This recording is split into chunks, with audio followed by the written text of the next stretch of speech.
Vox-Off narrative documentaire, chapitre 1. Le silence qui parle.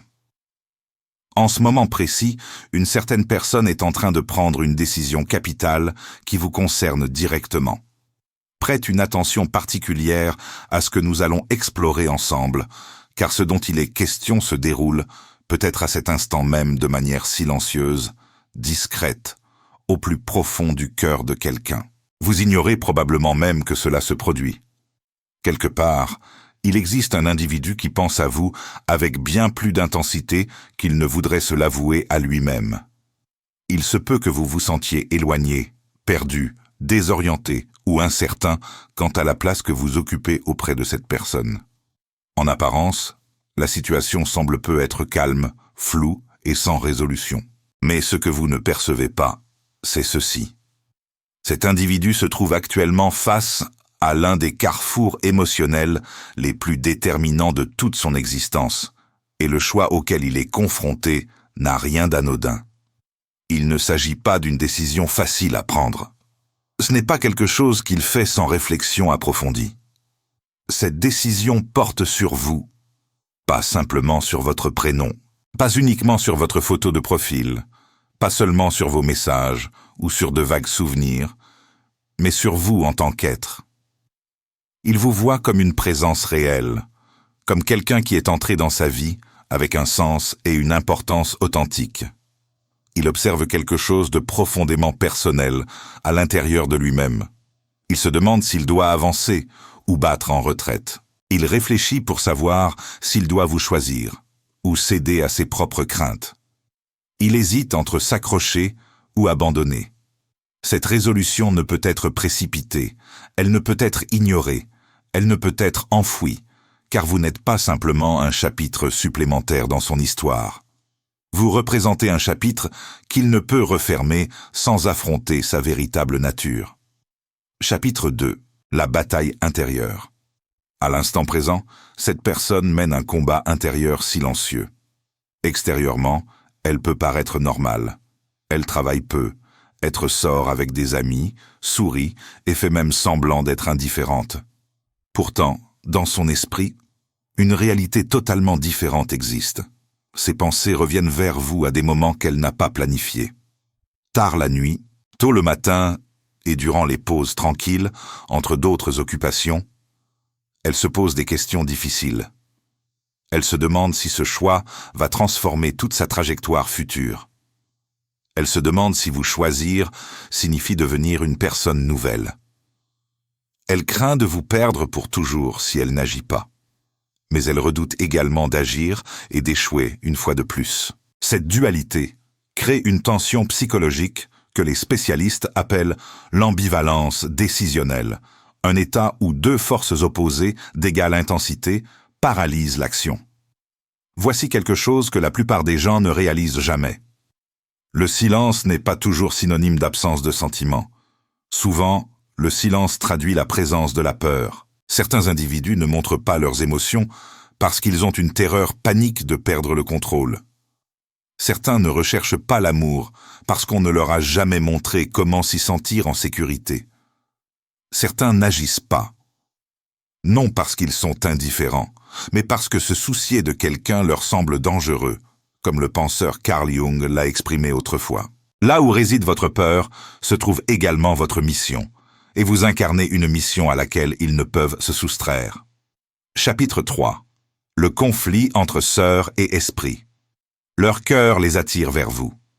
Il leur rappelle comment ils se sont sentis vus, comment ils se sont sentis compris et comment ils ont trouvé la paix dans un monde qui ralentit rarement. Leur cœur se souvient de la version d'eux-mêmes qui existait lorsque vous étiez présent. Mais leur esprit oppose une résistance. L'esprit fait ressurgir d'anciennes blessures, d'anciennes déceptions et d'anciens échecs. L'esprit leur murmure d'être prudents. Ils les mettent en garde contre le fait de ressentir à nouveau la même souffrance. Ils questionnent s'ils sont assez forts, assez guéris ou assez dignes. Voilà la tension dans laquelle ils vivent actuellement.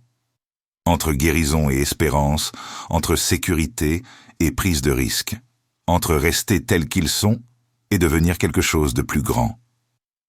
Cette tension psychologique n'est pas inhabituelle. Dans notre société moderne, nous sommes souvent confrontés à ce que les psychologues appellent l'évitement expérientiel. La tendance à éviter les expériences internes douloureuses, même au détriment de nos valeurs profondes et de nos relations significatives. Leur hésitation repose sur l'incertitude concernant votre stabilité. Ils ignorent si vous les attendrez pendant qu'ils démêlent leurs propres conflits internes. Ils craignent qu'en prenant trop de temps, vous finissiez par partir. Mais ils ont aussi peur que si vous restez, ce soit uniquement parce que vous n'avez pas d'autres options. Cette dualité les maintient dans un état de paralysie. Ils observent vos actions, analysent chaque geste que vous faites pour chercher des indices sur votre état d'esprit. Ils scrutent votre comportement pour voir si votre intérêt faiblit ou si vous continuez à les garder à l'esprit. Chapitre 4. Votre ressenti dans cette dynamique. Pendant ce temps, vous ressentez peu être cette étrangeté. Vous sentez peu être une distance qui n'était pas là auparavant. Vous vous demandez peu être pourquoi quelqu'un qui semblait si proche semble maintenant si lointain. Et vous pouvez commencer à vous demander si vous avez fait quelque chose de mal. Laissez-nous vous dire quelque chose d'essentiel. Leur retrait ne parle pas de vous, il parle d'eux. Leur silence ne signifie pas que vous ne comptez pas. Il signifie qu'ils ne savent pas comment gérer à quel point vous comptez. Il y a un niveau de connexion qui effraie les gens parce qu'il exige qu'ils laissent tomber leur masque. Cela exige qu'ils affrontent toutes les versions d'eux-mêmes qu'ils ont enterrées. Cela les oblige à reconnaître qu'ils ont été incomplets, sans même le savoir. Lorsque quelqu'un vous rencontre et ressent ce type de reconnaissance, ce n'est pas simplement de l'attirance. C'est une rencontre avec un miroir. Et ce miroir reflète non seulement qui ils sont, mais aussi qu'ils pourraient devenir. Ce potentiel peut être aussi terrifiant qu'il est magnifique. Cette peur de l'intimité authentique trouve ses racines dans ce que la psychologie moderne appelle les blessures d'attachement. Ces blessures, souvent formées dans l'enfance, créent des schémas de protection qui persistent à l'âge adulte, nous poussant à fuir précisément ce dont nous avons le plus besoin. La connexion véritable. Chapitre 5. Le point de bascule. Maintenant, voici ce qui change tout. Au moment où vous cessez de négocier votre propre valeur, les choses commencent à se mettre en place. La pression se déplace, l'indécision les ronge. Ils constatent que leur hésitation ne les protège pas. Ils réalisent qu'ils doivent modifier leur schéma habituel, sinon, ils répéteront sans cesse les mêmes erreurs. Vous êtes devenu un symbole représentant une bifurcation. Un chemin est celui de l'évolution. L'autre est celui de rester dans l'ancien. Ils savent quelle voie mène à une meilleure existence. Ils se questionnent pour savoir s'ils vivent en fonction de leurs craintes ou en fonction de la vérité, parce que vous vous honorez vous-même. Ils doivent regarder la réalité en face. L'urgence nie lorsqu'ils voient que vous n'attendez pas. S'ils vous désirent, ils ne peuvent pas rester indécis. Ils doivent être authentiques. Leur mur intérieur va soit se fissurer, soit se durcir davantage. Certains choisiront le courage, et certains se retireront. D'une manière ou d'une autre, la vérité finit par émerger. Ce moment de vérité est ce que les psychologues appellent un moment de croissance post-traumatique, un instant où la douleur de rester le même devient plus grande que la peur du changement. C'est dans ces moments que les transformations profondes deviennent possibles. Chapitre 6. Votre transformation personnelle. Vous récupérez votre équilibre. Vous vous rappelez que l'amour ne se mérite pas en attendant. Il est accueilli en étant soi-même. Lorsque vous arrêtez de rendre votre vie plus petite pour eux, le brouillard se dissipe. Vous cessez d'interpréter des signes et vous commencez à vous faire confiance. Quoi qu'ils fassent ensuite, cela sera basé sur cette nouvelle réalité. S'ils avancent vers vous, cela se fera avec intention. S'ils s'éloignent, ce sera en raison de leurs limites, pas des vôtres. La vérité libère. Vous ne vous trouvez plus entre espoir et doute, vous êtes ancré. Le cœur et l'esprit doivent maintenant être honnêtes. Cette transformation personnelle que vous vivez illustre parfaitement ce que la psychologie positive appelle l'auto-efficacité, la croyance en votre capacité à influencer les événements qui affectent votre amphi. Quand vous cessez de mendier l'amour et commencez à l'incarner, vous changez fondamentalement la dynamique de toutes vos relations. Cette personne connaît maintenant le prix de l'attente. Le silence n'est plus neutre, il est pesant. Elle voit ce qui est en jeu. Vous choisir signifie choisir la vie. Elle se demande si elle est prête à être vue et à risquer quelque chose de réel. Chapitre 7. La résolution imminente. La réponse émerge finalement de la vérité. S'ils vous choisissent, vous le ressentirez. Il n'y aura plus de doute. Leur énergie sera orientée et constante. Ils montreront par leur présence et leurs efforts qu'ils se soucient de vous. Vous vous sentirez intégré dans leur vie. Leurs paroles correspondront à leurs actes. Et s'ils s'en vont, cela aussi sera évident. Leur absence constituera la réponse. Vous n'aurez plus rien à interpréter. Vous le saurez. Parfois, les gens ont besoin de distance pour devenir celui qu'ils doivent être. Si la vie vous réunit à nouveau, cela se produira à partir d'un état de maturité. Mais votre vie ne se met pas en pause. Vous vous choisissez vous-même. Vous ne vous demandez plus s'ils vont vous choisir. Vous vous demandez si vous êtes heureux avec vous-même. Cela change tout. Cette sagesse reflète un principe fondamental de la psychologie humaniste. Votre bonheur ne peut pas dépendre de l'approbation ou des choix d'autrui.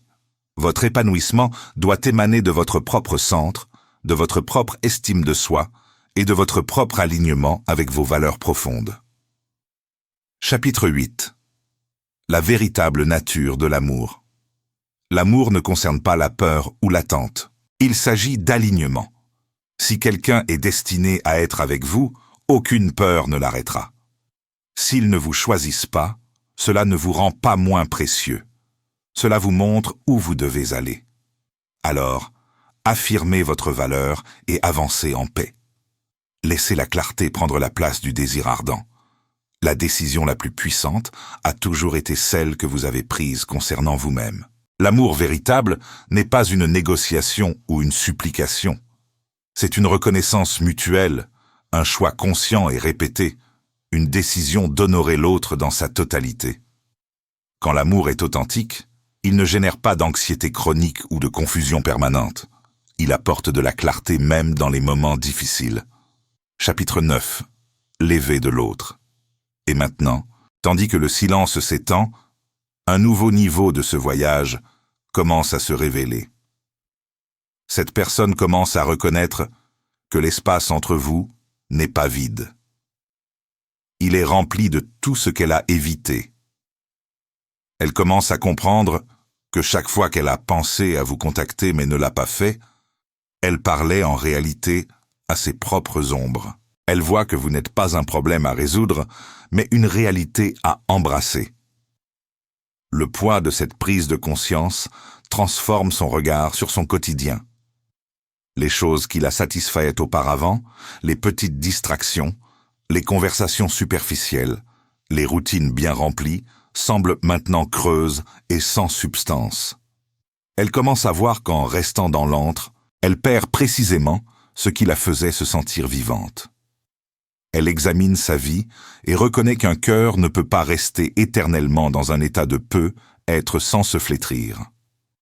Cette reconnaissance illustre ce que les thérapeutes appellent l'Insight thérapeutique. Ce moment où une personne voit soudainement la réalité de ses propres schémas destructeurs avec une clarté douloureuse, mais libératrice. Chapitre 10.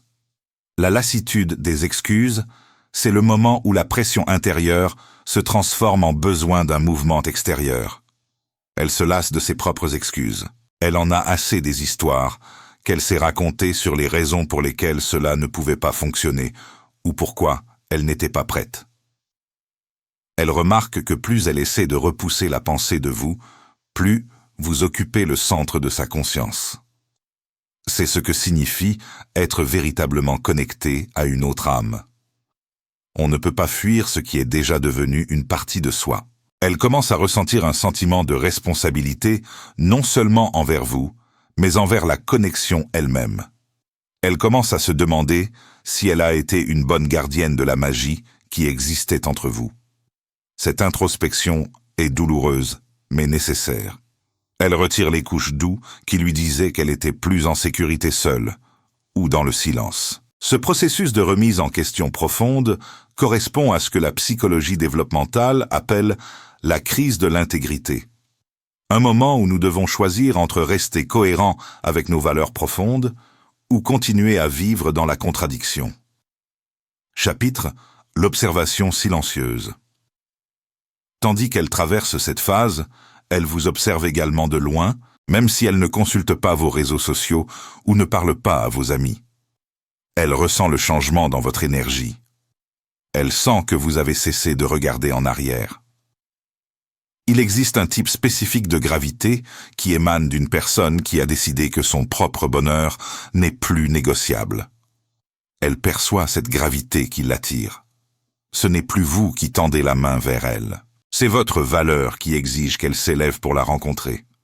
C'est l'épreuve ultime de son caractère. Va-t-elle rester petite pour rester en sécurité, ou va-t-elle grandir suffisamment pour contenir l'amour qu'elle désire réellement? Elle commence à accepter que la version d'elle-même qui est entrée dans cette connexion ne peut pas être la version qui la maintient. Elle doit se transformer. Et cette transformation se produit précisément maintenant, dans le silence, dans l'obscurité et dans les moments de totale honnêteté. Cette transformation silencieuse reflète un principe fondamental de la croissance personnelle. Nous changeons d'abord de l'intérieur dans l'intimité de notre propre conscience avant que ce changement ne se manifeste dans nos actions extérieures. Chapitre 12. L'impossibilité de l'évasion, elle ne peut plus s'échapper. Ce processus interne profond atteint maintenant son point de rupture. Elle ne peut plus supporter le fossé entre qui elle est et qui elle souhaite être pour vous. Elle commence à comprendre que sa peur de faire une erreur est en réalité la plus grande erreur qu'elle commet. Elle regarde la vie qu'elle a construite sans vous et reconnaît que c'est une maison sans chaleur. Elle commence à ressentir un sentiment de perte qui est plus puissant que sa peur du rejet. C'est le moment où le « je dois » devient plus fort que le « je ne peux pas ». Elle voit la possibilité d'un futur dans lequel vous n'êtes qu'un souvenir. Et cette pensée semble être un poids physique qu'elle ne peut plus porter. Elle reconnaît que son silence n'était pas un bouclier, c'était un mur qui la maintenait prisonnière d'une version d'elle-même qu'elle a dépassée. Ce moment de reconnaissance douloureuse est ce que les psychologues appellent la dissonance cognitive, poussée à son paroxysme. L'inconfort mental qui survient quand nos actions ne correspondent plus à nos valeurs, à nos désirs profonds. Chapitre. Le respecte pour votre force. En même temps, elle éprouve une sorte étrange de respect pour la manière dont vous avez traversé cette période. Elle voit que vous ne vous êtes pas battu, que vous ne vous êtes pas effondré, et que vous n'avez pas perdu votre lumière simplement parce qu'elle était confuse. Cela la fait vous désirer encore plus, mais cela lui fait également réaliser qu'elle ne peut pas revenir vers vous avec les mêmes vieilles excuses. Elle sait que si elle revient, elle doit venir avec honnêteté et un plan véritable. Elle répète les mots qu'elle veut dire et tente de trouver un moyen d'expliquer l'inexplicable. Elle veut vous parler des nuits où elle fixait le plafond, des jours où elle faisait semblant que tout allait bien. Elle veut que vous sachiez que son hésitation n'a jamais concerné votre valeur, mais toujours sa propre préparation. Elle commence enfin à accepter qu'elle ne se sentira jamais prête à 100% pour que la seule façon d'être prête est de faire le saut. Cette réalisation touche à l'essence même de la condition humaine. Nous ne sommes jamais complètement préparés aux grands défis de la vie, mais c'est précisément dans l'action malgré l'incertitude que nous grandissons. Chapitre. L'énergie de la finalité. L'énergie entre vous vibre maintenant avec un sentiment de finalité. Quelque chose doit céder. L'univers ne permet pas que ce niveau de tension reste éternellement non résolu. Vous ressentez peu une vague soudaine de paix ou une impulsion soudaine de lâcher prise complètement. Et c'est parce que le travail de votre côté est accompli. Vous avez créé l'espace. Vous avez montré le chemin et vous avez préservé votre dignité. Maintenant, la balle est entièrement dans leur camp. Ils se tiennent au bord du précipice et regardent en bas le sentier qui mène de retour vers vous. Ils respirent profondément et reconnaissent que le pont qu'ils pensaient avoir brûlé est en réalité toujours là, attendant qu'ils le traversent. Le prochain pas qu'ils feront ne sera pas accidentel. Ce sera la chose la plus intentionnelle qu'ils aient jamais faite. Ils sortent de l'ombre et entrent dans la lumière de leur propre vérité. Chapitre 15. La compréhension profonde de l'amour mature. Ce voyage que nous avons exploré ensemble révèle une vérité fondamentale sur l'amour mature. Il ne peut pas s'épanouir dans la peur, l'attente passive ou la négociation de sa propre valeur. L'amour authentique exige de la clarté, du courage et surtout un profond respect de soi. Quand nous cessons de supplier l'amour et commençons à l'incarner, nous créons un champ magnétique différent autour de nous. Nous attirons des personnes qui sont prêtes à nous rencontrer à notre niveau, plutôt que de nous rabaisser au leur. Cette transformation n'est pas égoïste, c'est nécessaire. Car comment peut-on donner ce que l'on ne possède pas? Comment peut-on offrir de l'amour véritable si nous ne nous aimons pas d'abord nous-mêmes? La personne qui hésite dans votre vie traverse son propre voyage de croissance. Son hésitation, bien que douloureuse pour vous, peut être exactement ce dont elle a besoin pour se transformer en quelqu'un capable de vous aimer pleinement. Chapitre 6. Les leçons se cacher. Dans cette attente, dans cette incertitude, vous apprenez des leçons précieuses sur votre propre résilience. Vous découvrez que votre bonheur ne dépend pas des décisions d'autrui. Vous réalisez que votre valeur n'est pas déterminée par le fait qu'on vous choisisse ou non. Ces découvertes sont douloureuses au début, mais elles deviennent votre plus grande force. Elles vous libèrent du besoin de validation externe et vous ancrent dans votre propre centre de gravité émotionnelle. Quand vous atteignez cet état d'autonomie émotionnelle, quelque chose de magique se produit. Vous devenez irrésistible non par manipulation, mais par authenticité. Votre paix intérieure devient un phare qui guide les autres vers leur propre vérité. La personne qui lutte avec sa décision ressent ce changement en vous, même à distance. Elle perçoit que vous n'êtes plus en mode attente, mais en mode accomplissement. Cette réalisation accélère son propre processus de décision. Chapitre 17. La danse des énergies. Il existe une danse énergétique subtile qui se joue entre deux personnes connectées. Quand l'une avance, l'autre recule souvent, et vice-versa. Cette danse peut persister jusqu'à ce que les deux personnes trouvent leur équilibre individuel.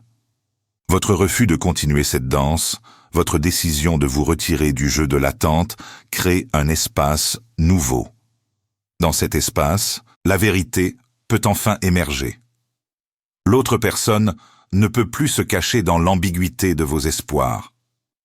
Cette dynamique illustre un principe profond des relations humaines. Nous ne pouvons pas forcer quelqu'un à nous choisir, mais nous pouvons créer les conditions dans lesquelles leur choix devient clair. En vous respectant suffisamment pour ne plus accepter l'incertitude chronique, vous forcez l'autre à confronter sa propre ambivalence. Cette confrontation, bien qu'inconfortable, est nécessaire pour la résolution. Chapitre : La psychologie du changement. Le changement humain suit souvent un schéma prévisible. D'abord la résistance, puis la contemplation, ensuite la préparation et finalement l'action. La personne dans votre vie traverse ces étapes maintenant. Sa résistance initiale était motivée par la peur et les blessures du passé. Sa contemplation actuelle est alimentée par la réalisation que rester dans l'ancien schéma lui coûte plus cher que de risquer le changement. La phase de préparation dans laquelle elle entre maintenant implique de répéter mentalement les conversations qu'elle veut avoir avec vous, d'imaginer les scénarios possibles et de rassembler le courage nécessaire pour agir. Cette préparation psychologique est cruciale. Elle ne peut pas revenir vers vous avec la même énergie qui l'a poussée à s'éloigner. Elle doit cultiver une nouvelle version d'elle-même, une version capable de soutenir l'intimité qu'elle désire. Chapitre 19. L'impact de votre transformation.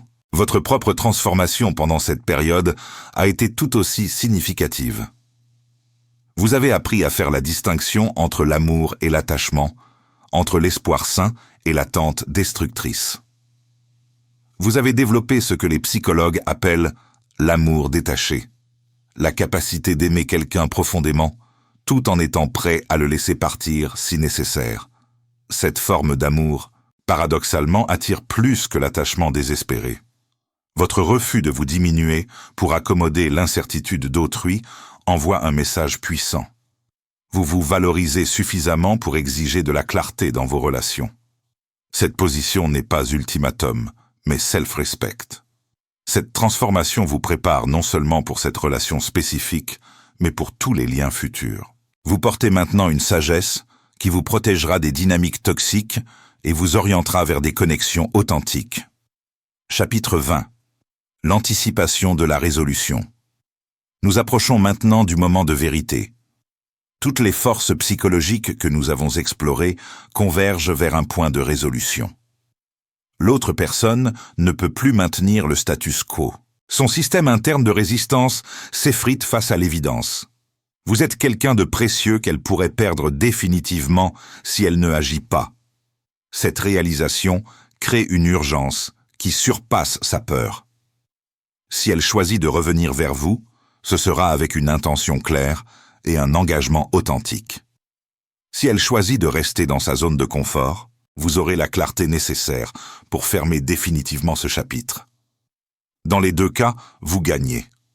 Soit vous récupérez cette personne transformée et prête à s'engager, soit vous vous libérez définitivement d'une situation qui ne vous servait plus. Épilogue, la sagesse de l'attente active. Ce que nous avons exploré ensemble n'est pas simplement l'histoire d'une relation incertaine, c'est l'histoire universelle de la croissance humaine, de l'amour-propre et du courage nécessaire pour honorer notre propre valeur.